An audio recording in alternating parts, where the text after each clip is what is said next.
ఓం మహాగణాధిపతయే నమః. ఓం గురుభ్యో నమః. ఓం శ్రీమాత్రే నమః.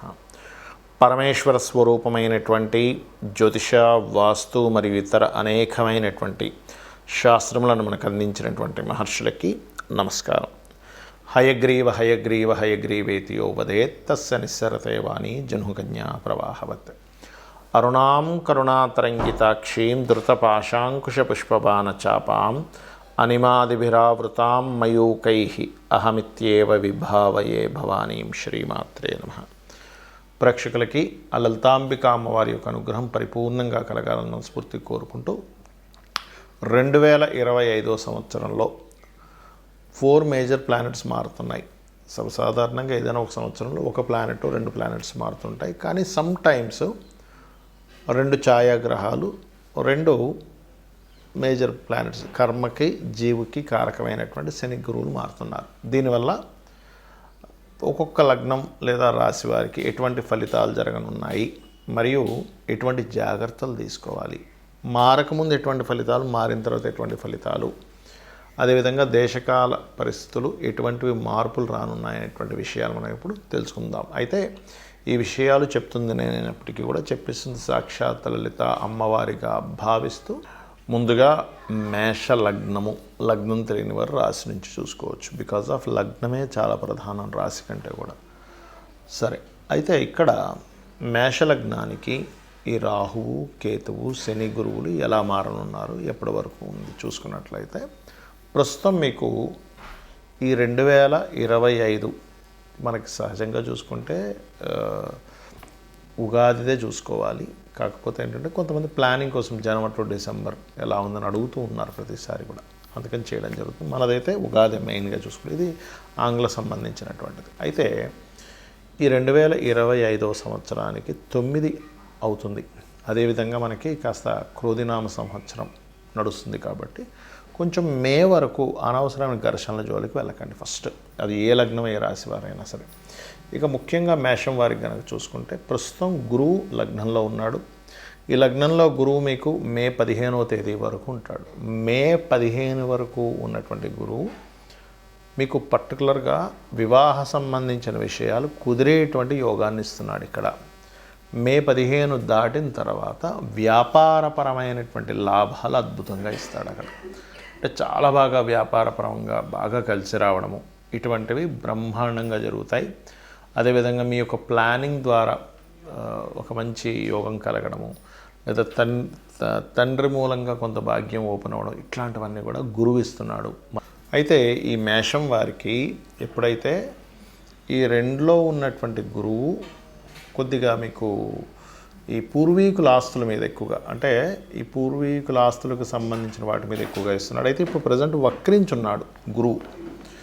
వక్రించున్నందుకు లగ్నంలో ఉన్న ఫలితం వస్తూ ఉంటుంది. వృషభంలో ఉన్నప్పటికీ కూడా ఎప్పుడైతే వృషభంలో ఉన్నాడో 2లో వక్రించినందుకు మేషంలో ఉన్న ఫలితం వస్తున్నందుకు ఈ మేషంలో ఉన్న ఫలితము పర్టికులర్గా ఏంటంటే వివాహ సంబంధించిన విషయాల మీద సపోర్ట్ చేస్తూ ఉంటుంది.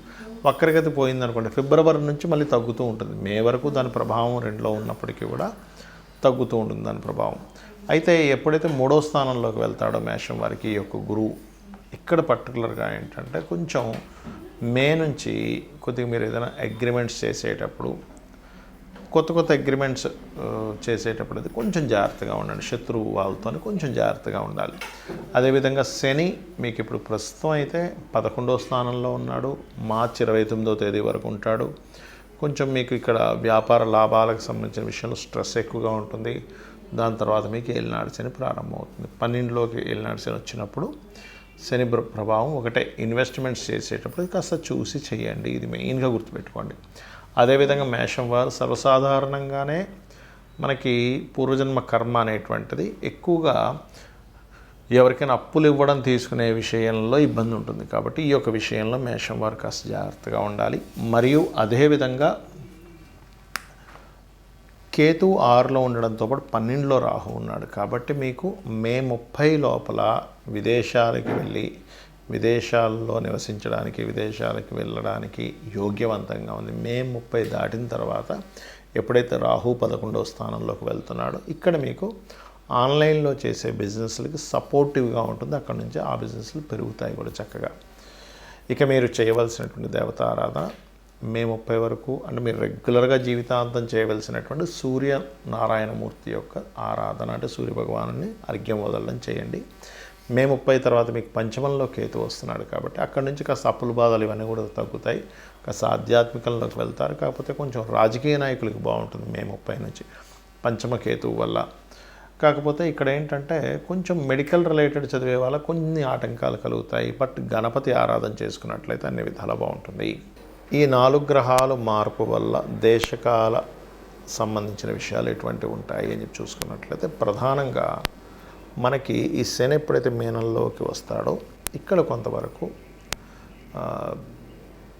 గతంలో మనకి ఎలా అయితే కోవిడ్ లాంటిది వచ్చిందో అలాంటివి చిన్న చిన్న ఇవి కొంచెం పెరుగుతూ ఉంటాయి. అనారోగ్య సంబంధించి అంటే కొంచెం కోవిడ్ అంతా విపరీతమైన అన్నీ బ్లాక్ అయిపోవడం కాకుండా కొంచెం అనారోగ్య సమస్యలు పెరుగుతూ ఉంటాయి జీవులకి ఈ శని మీనంలో ఉన్నంతకాలం. అదేవిధంగా కొంత గవర్నమెంట్ కొన్ని విషయాల్లో, ఎందుకంటే మనకు నెక్స్ట్ రాబోయేటువంటి ఈ 2025 శోభకృతనామ సంవత్సరంలో అధిపతి రవి అవుతున్నాడు కాబట్టి అక్కడ పర్టికులర్గా ఇచ్చేటువంటి రిజల్ట్లో అక్కడ ఏంటంటే రవి యొక్క ప్రభావం అంటే గవర్నమెంట్ కొన్ని నిర్దిష్టమైనటువంటి కొన్ని రూల్స్ తీసుకొస్తుంది. అదేవిధంగా కేతువు ఎప్పుడైతే సింహరాశిలోకి సంచరిస్తాడో 2025 సంవత్సరంలో కొన్ని రాజకీయ నాయకులు కొంతమంది మార్పులు కూడా జరుగుతాయి. లేదా ఒక పెద్ద రాజకీయ నాయకులకి సంబంధించినవి కొన్ని చూడండి, వాళ్ళకి సడన్గా అంటే బాగా ఓల్డ్ పర్సన్స్ ఉంటారు కదా, సడన్గా ఏదైనా ఒక అవ్వకూడనటువంటి విషయాలు అవ్వడం, ఎవరైనా గతించడం కూడా జరుగుతూ ఉంటుంది రాజకీయ సంబంధించిన విషయాలు. కాకపోతే పేరు ప్రఖ్యాతులు కూడా వస్తాయి రాజకీయ నాయకులకి, అటువంటి యోగాలు ఇస్తుంది. అయితే ఇక్కడ పర్టికులర్గా ఏంటంటే ఈ శని మీనంలోని మేషంలోని 5 సంవత్సరాలు సంచరిస్తారు కాబట్టి నేను అందరికీ చెప్పేది ఒకటే, ఏదైనా ఒక అనుష్ఠానం చేయండి. ఆంజనేయ స్వామిదో, అమ్మవారిదో, విష్ణువుదో, శివుడిదో ఏదో ఒకటి, ఓం నమ శివాయ అనుకోండి, రోజు 1 గంట సేపు ఓం శ్రీమాత్రే నమః అనుకోండి, లేదా ఓం నమో నారాయణాయ అనుకోండి. ఎందుకంటే ఈ మీనంలో శని సంచారం జరిగేటప్పుడు పర్టికులర్గా ఈ బ్లాక్ మ్యాజిక్స్ అనవసరమైనటువంటి ఇవి పెరుగుతూ ఉంటాయి. దాంతోపాటు సహజంగానే మనకి ఇంకా రాకముందే నవంబర్ డిసెంబర్ నుంచి కొన్ని భూకంపాలు కావచ్చు, లేకపోతే అంటే 2025 ఇంకా రాకముందే, ఎందుకంటే 2025కి అధిపతి కుజుడు అవుతాడు. ఎందుకంటే 9 నెంబర్ అది. కాబట్టి కుజ ప్రభావం మనకు ఎలాగో ఇప్పుడు క్రోధినామ సంవత్సరం నడుస్తున్నందుకు 2025 ఎండింగ్ వరకు కొంచెం ఈ గొడవలు, ఈ యొక్క బార్డర్స్లో కొంతమంది వచ్చి అటాక్ చేయడానికి చేసే ప్రయత్నాలు ఇవన్నీ కూడా జరుగుతూ ఉంటాయి. అదేవిధంగా సర్వసాధారణంగా ఏంటంటే నేను చెప్పేది ఒకటే, మీకు గోచారంలో గ్రహాలు ఎలా ఉన్నా గుర్తుపెట్టుకోండి. మీ జన్మజాతకంలో కనుక మీకు మంచి మహాదశ నడుస్తుంది, మీకు మంచి యోగాలు ఉన్నాయి, మంచి ధనయోగాలు ఉన్నాయి, లక్ష్మీ యోగాలు, సరస్వతి యోగాలు, అదేవిధంగా సరస్వతి యోగం అంటే విద్యాయోగం అని అర్థం. అదేవిధంగా మీకు నీచభంగ రాజయోగాలు, విపరీత రాజయోగాలు ఉంటాయి. గోచారంలో జరిగే మార్పులు మీకు కేవలం 5% పనిచేస్తాయి. ఆ దశలు కనుక సరిగ్గా లేనప్పుడు గోచారం కూడా మిమ్మల్ని ఇబ్బంది పెడుతుంది. అయితే న్యాచురల్గా అందరికీ పనిచేసేటువంటి ఈ రాశి లగ్నం వాళ్ళకి అని చెప్తుంటాం, అదొక 10 to 15% పనిచేస్తుంది. కానీ మీ personal chart is most important. ఇది బాగా గుర్తుపెట్టుకోండి. అయితే ఇక్కడ జాతకం లేని వాళ్ళు కొంతమంది ఉంటారు, మేమేం చేసుకోవాలని అడుగుతుంటారు. వాళ్ళందరికీ ఒకటే చెప్తాను నేను మీకు, అందరూ కూడా కేతువు బుధరాశుల్లో సంచరిస్తుంది కాబట్టి మే 30 వరకు కూడా ఎవరు డబ్బులు అప్పుగా ఇచ్చే విషయంలో ఎంతో అత్యవసరం ఉంటేనే అప్పు చేయండి, అప్పు ఇవ్వండి. ఇది చాలా కీలకమైన విషయం అందరికీ కూడా. ఇది ఏది డేట్ ఆఫ్ బర్త్, టైము, నక్షత్రము, రాశి ఏమీ తెలియదు అనుకునేటువంటి వారికి. అలాగే మరొక విషయం ఏంటంటే ఇక్కడ అందరూ కూడా కాస్త ఈ అందరినీ తీసుకున్నప్పుడు జనరల్గా మేషం తీసుకున్నప్పుడు శని 12లోకి వస్తున్నాడు కాబట్టి అనవసరంగా కొన్ని ఫుడ్స్ తింటుంటాం మనం. కొన్ని ఫుడ్స్ విషయంలో కావచ్చు, కొన్ని మన లైఫ్ స్టైల్ విషయంలో కావచ్చు. నైట్ నిద్రపోకుండా చాలామంది చూడండి నైట్ అంతా మేలుకొని పగలపూట నిద్రపోతుంటారు. ఇటువంటి లైఫ్ స్టైల్స్ వల్ల అనర్థాలు వచ్చేటువంటి ఛాన్సెస్ కనిపిస్తున్నాయి ఇన్ ఫ్యూచర్లో. అంటే ఈ గోచార శని మీనంలో సంచరించేటప్పుడు ఏం జరుగుతుంది అంటే ఇప్పటి వరకు పడుతున్నటువంటి లైఫ్ స్టైల్ మార్పులు జరుగుతూ వచ్చాయి చూసారా. నైట్ టైం మేలుకుగా ఉండడం, నైట్ టైం తిరగడం, పగలంతా నిద్రపోవడం, ఇట్లాంటివన్నీ పెరుగుతూ వచ్చాయి. ఈ లైఫ్ స్టైల్ వల్ల ఎటువంటి అనర్థాలు జరుగుతాయో స్పష్టంగా మనకి శని మీనంలో చూపిస్తాడు. అదేవిధంగా శని మీనంలో మేషంలో సంచరించేటప్పుడు ఇందాక నేను చెప్పినట్టుగా కొన్ని మనం ఆల్రెడీ గతంలో ఒక 1.5 year బ్యాక్ ఒక విషయం చెప్పుకున్నాం. కుంభంలో శని సంచారం చేసేటప్పుడు రెవల్యూషన్, ఒక మార్పుని తెస్తాడు బిజినెస్లో అని. అది మనకు 30 సంవత్సరాల క్రితం వచ్చినప్పుడు కంప్యూటర్ అనే దాన్ని పెంచాడు. అక్కడి నుంచి కంప్యూటర్స్ పెరగడం అన్నీ బాగా జరిగాయి టెక్నాలజీ పరంగా. ఇక్కడ ఏఐ అనేటువంటిది పెరుగుతుంది కాబట్టి రాబోయే కాలంలో అంటే శని మేషంలోకి వెళ్ళే లోపల ఎవరికి వారు సొంతంగా చేసుకునేది అభివృద్ధి పరుచుకోవాలని చెప్పుకున్నాం. అయితే దీంతోపాటు కొంచెం చూడండి, మనకి వైదికమైనటువంటివి కాకుండా అవైదికమైనటువంటి పూజలు, అవైదికమైనటువంటి వాటిపై ఆకర్షితులు అవుతూ ఉంటారు.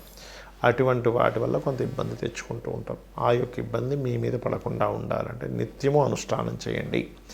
అలా గనక చేయగలిగితే అన్ని విధాలా బాగుంటుంది. శ్రీమాత్రే నమః.